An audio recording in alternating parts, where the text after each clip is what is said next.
Good morning, friends. Bonjour et bienvenue sur Brahmi TV officiel, la seule chaîne qui vous aide à devenir plus charismatique, à suivre des émissions religieuses qui parlent de Frère Branham et à magnifier votre vie. J'espère que vous allez bien. C'est votre sœur Myriam Goutou dans l'émission La clé pour la porte. Encore une fois, bienvenue sur Brahmi TV officiel. Aujourd'hui, nous recevons pour vous sur le plateau de Brahmi TV officiel le révérend pasteur Orman Neville Mongo Branham de Congo-Brazzaville. Rappelons que le pasteur Orman Neville Mongo est pasteur associé de l'église Branham Tabernacle de Brazzaville chez le pasteur Bill Paul de Kantoukien. Il va nous parler sur quels sont les signes éternels devrons-nous appliquer dans tout ce que nous faisons, dans la prière, quand nous avons une difficulté, quand nous rencontrons une difficulté, quand nous avons la joie, tout. Quel est le nom précis devrions-nous utiliser dans tous ces moments-là que nous savons quand nous avons besoin de quelque chose? Suivez son exposé. Que le Seigneur Branham vous bénisse. Une sœur m'a posé une question que nulle part dans les bandes, William Mahon Branham a dit prier en mon nom. Ou bien le nom de Dieu, c'est le nom de Branham. J'aimerais aussi vous répondre, celui qui ou celle qui m'a posé cette question. Nulle part dans la Bible, Jésus a dit « Allez prier en mon nom, adorer en mon nom ». Jésus n'a jamais dit ça. Sinon, il aurait s'auto-proclamé. Sinon, il s'auto-proclamait. Mais je crois bien, il leur parlait dans un langage codé. Mais Branham nous a donné les pistes. Branham nous a donné les pistes afin que nous puissions comprendre que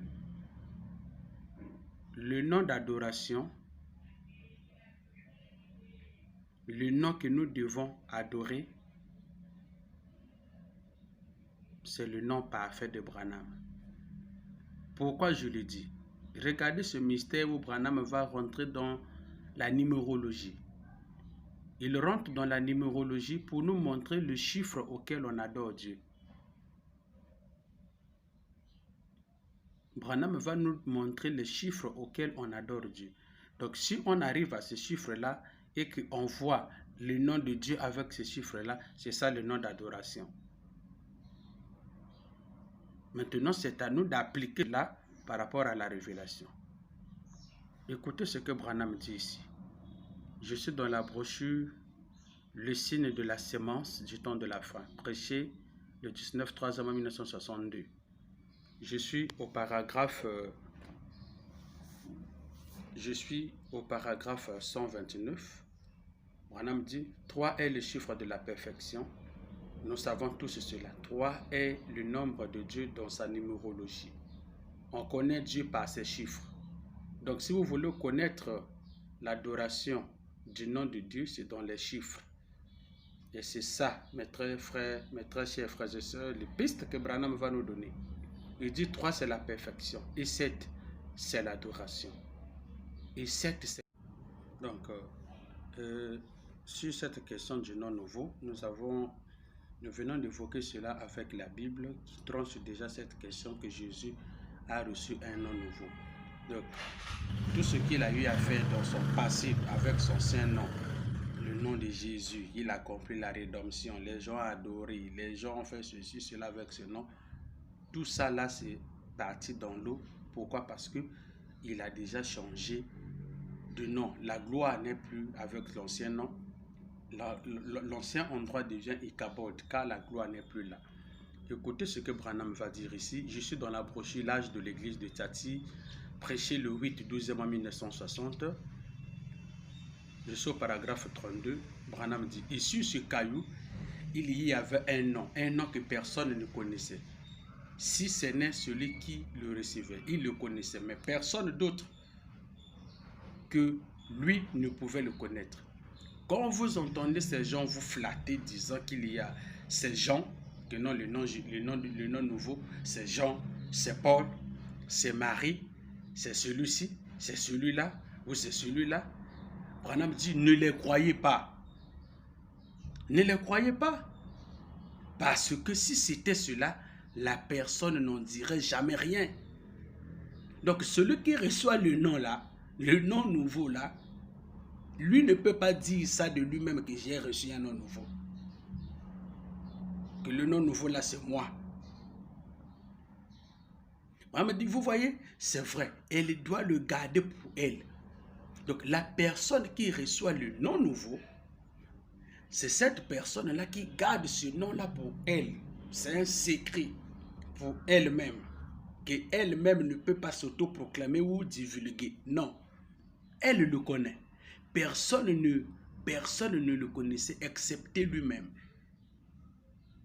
Et il le connaissait parce que tout vainqueur parfait reçoit un nom nouveau sur cette génération.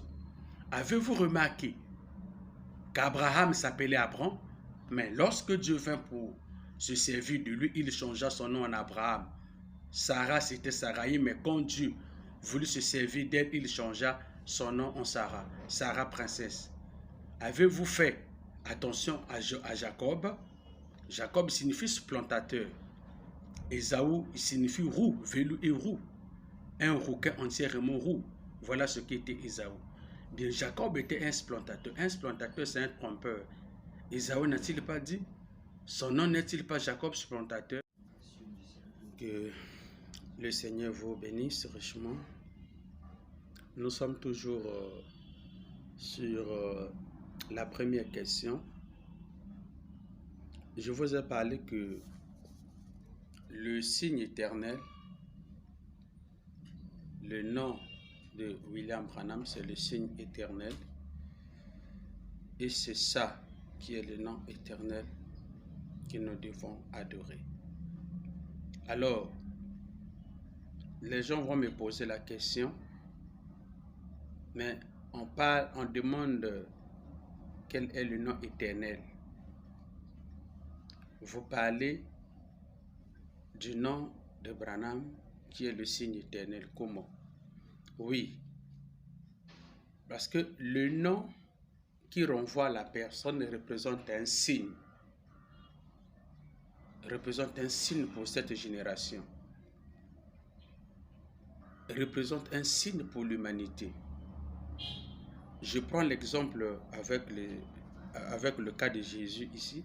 Si nous prenons Isaïe chapitre 7, le verset 14, il est dit, « C'est pourquoi le Seigneur lui-même vous donnera un signe.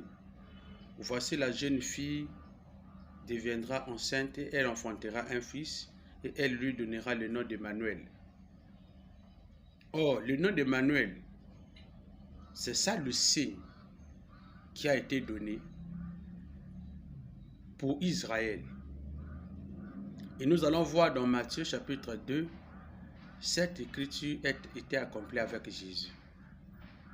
Donc, ce qui veut dire que le nom et la personne, c'est la même chose et cela représente un signe quand Dieu parle, tel qu'il vient de le dire ici.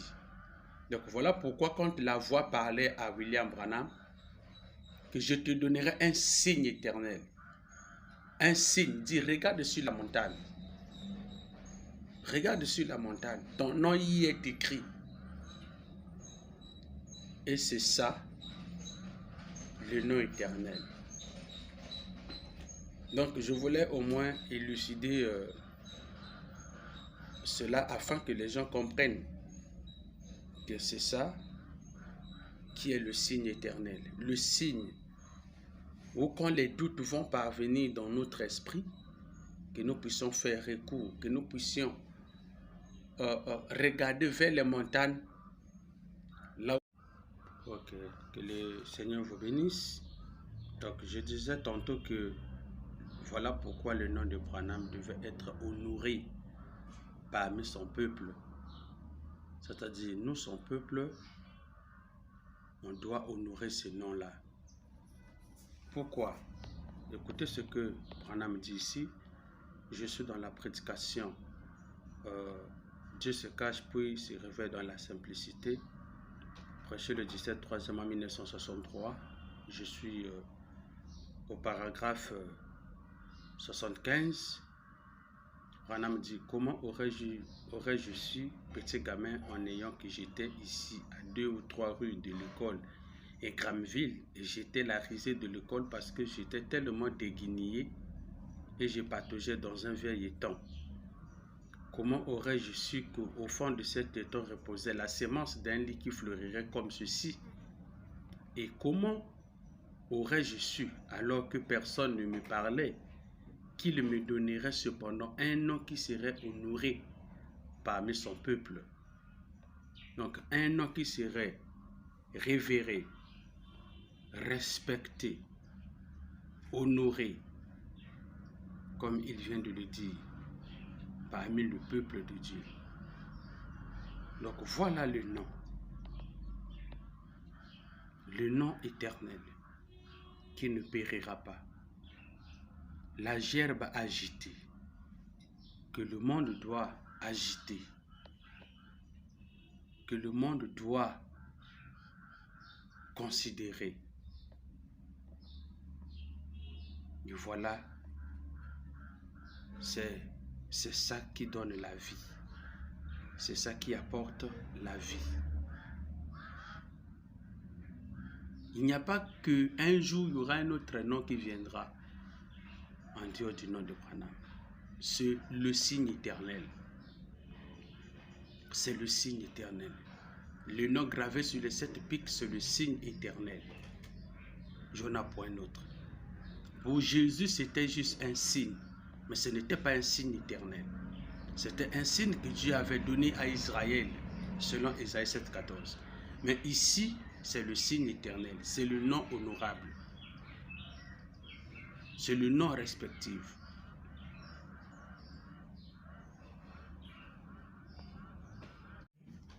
Donc, que le Seigneur vous bénisse.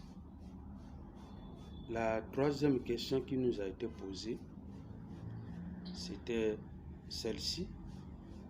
Il est écrit dans la Bible qu'il n'y a qu'un seul nom qui est au-dessus de tous les noms, qui nous a été donné dans les cieux et comme sur la terre.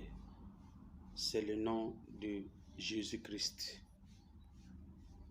le seul Seigneur et Sauveur, car il est mort à la croix pour nos péchés. Et cet homme, c'est Jésus-Christ, qui a réalisé l'œuvre salvatrice et le nom que nous devons utiliser dans les prières. Bon, moi je crois bien que cette question, nous allons la répondre avec la Bible. Et je prends depuis l'Ancien Testament ici, depuis Isaïe chapitre 62, le verset 1er.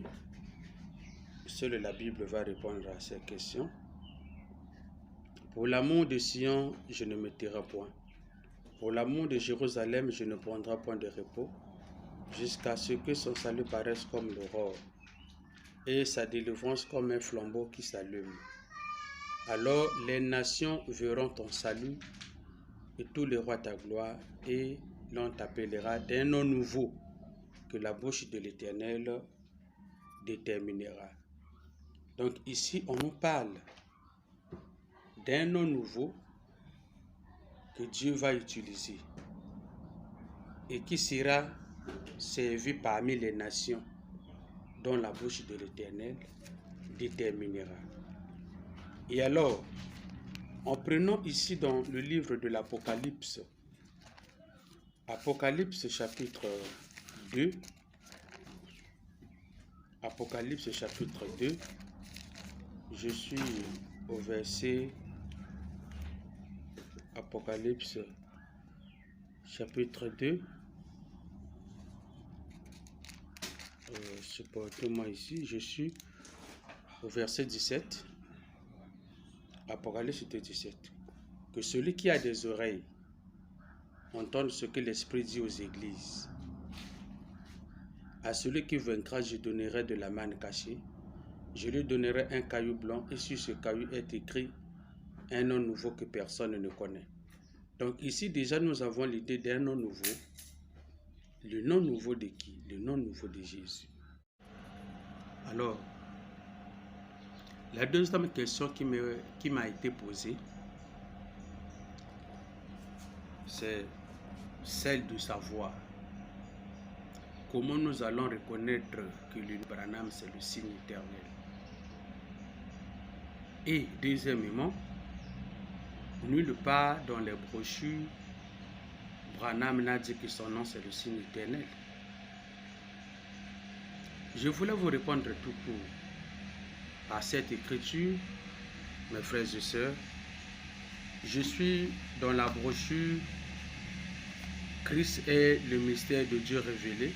Christ est le mystère de Dieu révélé. Prêché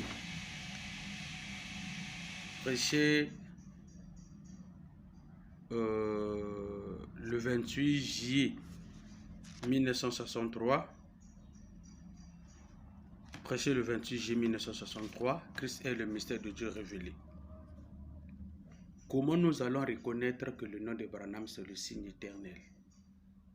C'est pas moi qui va parler, je vais parler ici.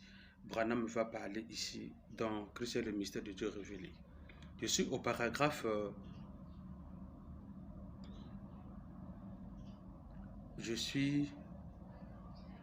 au paragraphe 248 à 250. William Marion Branham dit: Paul ne l'a pas connu. Paul ne l'a connu que par révélation. Pierre l'a connu par révélation. Paragraphe 250. Mais la seule manière pour vous d'être sauvés, écoutez très bien, la seule manière pour vous d'être sauvés, c'est de le connaître par la révélation. Donc aujourd'hui, connaître que le nom de Branham, c'est le signe éternel, c'est le nom éternel qui ne périra jamais, c'est pas une révélation. Si nous prenons le cas avec Jésus, quand Jésus posa la question à ses disciples pour savoir qui suis-je moi, le Fils de l'homme, les autres disaient tu es le prophète, tu es Jérémie ou l'un des prophètes qui est revenu au Jean-Baptiste. Jésus a dit, ça c'est ce que les gens disent de moi, mais vous, qui dites-vous?